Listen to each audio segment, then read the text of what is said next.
about stuff they don't need to worry about because they're focusing on stuff that other people told them to focus on. And I have the privilege of talking to a lot of people and seeing coaches and consultants who are just starting out all the way up into almost 9 figures. And it's interesting that often the same thing is present, that the business is largely, and it's more disciplined as you go higher, because there's more discipline around it, because there needs to be, because there's more management and operational levels. But most people are still driving their business out of emotion and opinion, rather than actually focusing on the areas that remove bottlenecks and increase flow. So I want to talk about that, because a lot of people are getting all wound up and worried over stuff they don't need to worry about. So there are 4 phases really in an online modern business. There's attraction, there's nurture, there's conversion, and then there's delivery, right? Actually giving someone something. And in practical terms, if we break these down, there's, your audience, your leads, your prospects, and your clients. And so how most people look at this is they go, I want more clients. So they go straight back to the beginning and go to this bit here and spend a hell of a lot of time on new. I want more. If I just have more leads and a bigger audience, then money and everything will be okay. And they spend an extraordinary amount of time focusing on making their content pretty, constantly publishing, putting everything out into the world in the hope that it just kind of magically goes to there. And there's also, rather than just the time factor, there's the anxiety factor that a lot of people spend an inordinate amount of time on the front end of the business. And if you look at most marketplaces, value tends to flow to those people who have time in the market and the highest skill levels. And those people tend to have more people in that kind of leads and prospect category than they think they do, because practical example, they've got a lot of people on LinkedIn. They're connected to a lot of people, via email, and they can actually go straight to their prospects and say, hey, do you want to solve this problem? Do you want some help doing it? Should we jump on a call? Do you want to meet? And whatever it is. But then they go, I've got to write a book. I've got to, generate all these leads. I've got to do all these things to get more and new. And the metrics just don't generally kind of pan out. So if we look at the intermediate phases, there's around here, there's engage, invite, and offer. And these are your metrics, right?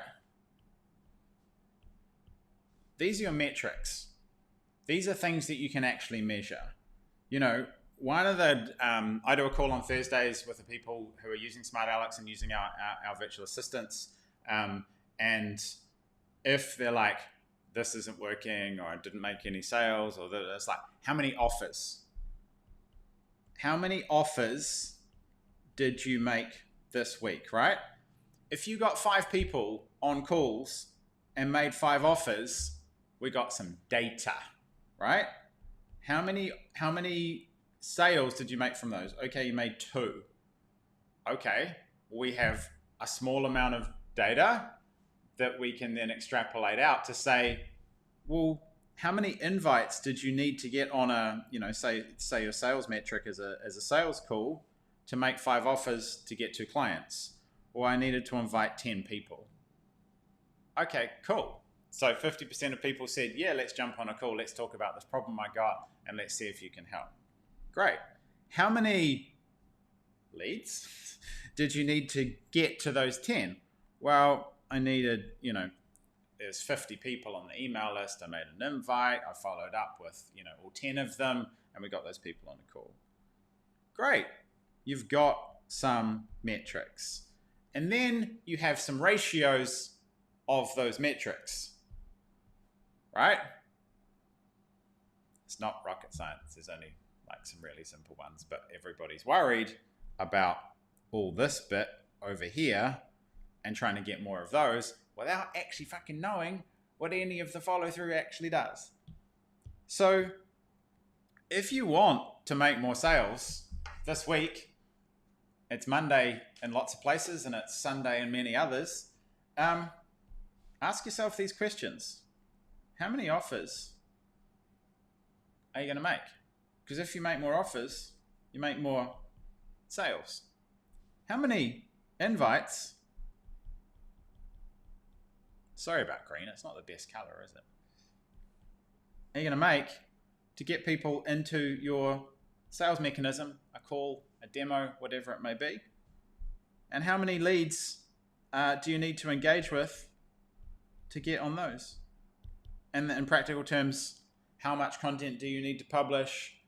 How many specific invites do you need to make to get to those metrics? Then you have some data. And this data will not be linear.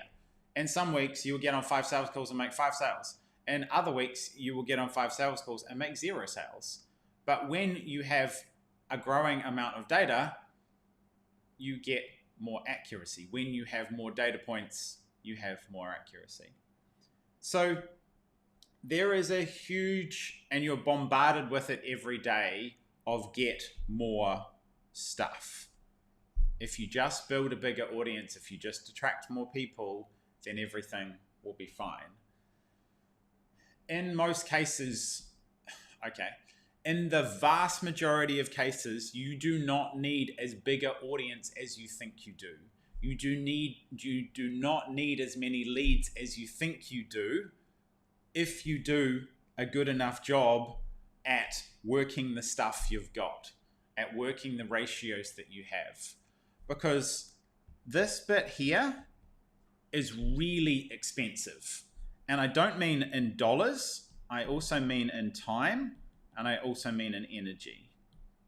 And you know what I'm talking about, because you're probably there wondering what font to use on the posts coming up, whether your borders look right, and how many times a week to publish. People spend an extraordinary amount of worry down in this category down here. Probably 80% of the time is around the optics of what things look like, so they believe they can shape a position in the market, so you have a better quote-unquote brand, without actually knowing why anybody's doing it in the first place, because the numbers aren't there. And a final point, and I'll do this one in blue. To diagnose and understand your data, you cannot work forward. You cannot work this way. You've got to work backwards. You have to be clear on who you're serving, what their problem is, and how you uniquely solve it.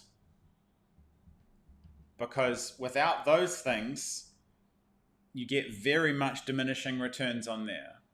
And without focus on the who, what, and the how, then, how do you deliver? How do you offer? How does it scale? Then you won't get many of those, you won't get many of those, you won't get enough of those, and you won't get enough of those. So teaching yourself to invert and think back to front gives you a heck of a lot more from a heck of a lot less effort and worry. Because there's an extraordinary amount of effort on the front end of shaping stuff that work, trying to do things en masse, when little tiny small things actually work really, really well. So as you go into this brand new week, think about those metrics. How many offers did you make? If you're not getting enough sales calls, you're not presenting your offer enough if you sell by chat, then how many invites do you do? And how many people did you engage with? Because once you have a sense of those metrics, you are in the driver's seat. then you can choose to worry about what fonts you use and what best border to use on the video that you're making, later on. So it's really important that you focus on the right areas, or it's not. Like, I don't really care if you spend a lot of time on, crafting your borders and choosing your font. They might go to bullshit things that people do. Because you may enjoy those things, and that's fine. But understand that they'll have a cost, they'll have a price, and if you focus on the right areas, you can get a hell of a lot more with a hell of a lot less.